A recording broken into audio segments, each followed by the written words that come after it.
Hello friends, what we feared has finally happened. The United States is now fully entering the war with Iran, and it was inevitable. Just look at the scenario on your screen. The aircraft carrier you see is the USS Nimitz.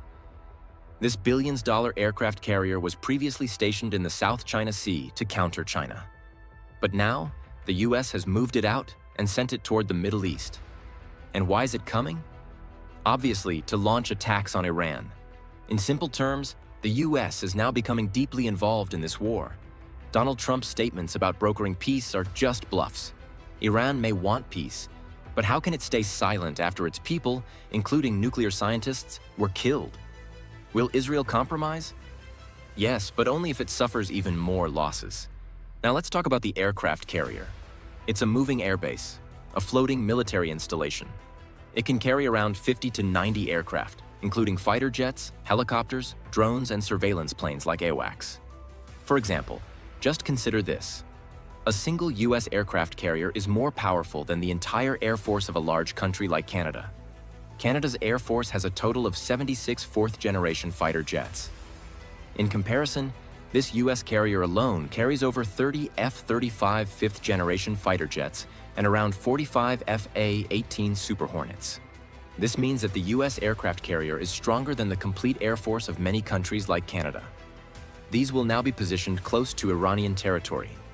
Since most Middle Eastern countries have refused to allow the US to use their military bases against Iran, this aircraft carrier will serve as the primary launch point for strikes on Iranian military facilities, missile launchers, radar stations, and naval ports.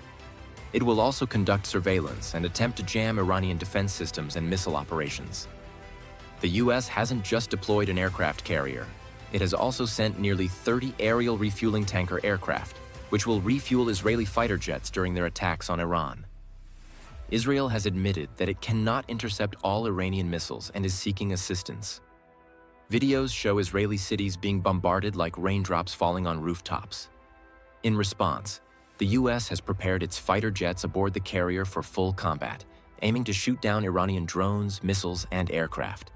If Iranian forces attempt to strike US military assets, they will be countered directly from this mobile airbase. The Nimitz is about 1,100 feet long and can operate for up to 25 years without refueling due to its nuclear reactor. It has massive operational capacity, and the US is expected to launch large-scale operations from it. Keep in mind, all of America's aircraft carriers in the South China Sea are well known to China. China understands their weaknesses and knows how to neutralize them. China will almost certainly respond and support